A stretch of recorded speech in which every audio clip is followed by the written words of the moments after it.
My dear friends, మనం ఎవరిని ఆరాధిస్తున్నాం ఒకసారి ఆలోచించారా?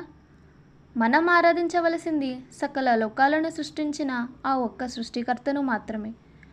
ఆయనకు పుట్టుక లేదు, కంటికి కనిపించడు, మరణము లేదు. నన్ను మిమ్మల్ని అందరినీ పుట్టించినవాడు, ఆ పైన దారి చూపేవాడు ఆయనే.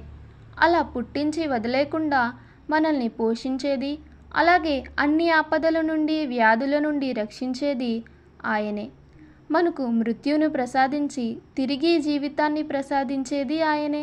మన కర్మలకు ప్రతిఫలాన్ని ఇచ్చేది ఆయనే. మన జీవితం ఇక్కడి ఈ లోకం వరకే పరిమితం కాదు. మన జీవన మరణాలు మన చేతిలో లేవు, అవి దేవుని చేతిలోనే ఉన్నాయి. మనిషికి ఉనికిని ప్రసాదించిన దైవమే తిరిగి ప్రపంచం నుండి తీసుకెళ్ళిపోతాడు.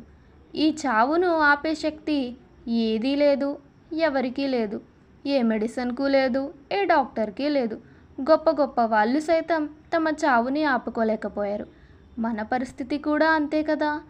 మన మరణం మన చేతిలో లేదు, ఖచ్చితంగా అది దైవం చేతిలోనే ఉంది. మనకు ఇష్టం ఉన్నా లేకపోయినా దాన్ని యాక్సెప్ట్ చేయాలి. తిరిగి మానవులందరికీ ఉనికి ప్రసాదించి వారు ప్రపంచ జీవితంలో చేసిన కర్మల విచారణ చేస్తాడు. అప్పుడు కూడా మరణాంతర జీవితాన్ని నుండి ఎవరినైనా శిక్ష నుండి తప్పించాలన్నా ఎవ్వరి వల్ల కాని పని. ఆ ఒక్క దేవుడే ఆ న్యాయస్థానానికి న్యాయమూర్తిగా అధికారిగా ఉంటాడు.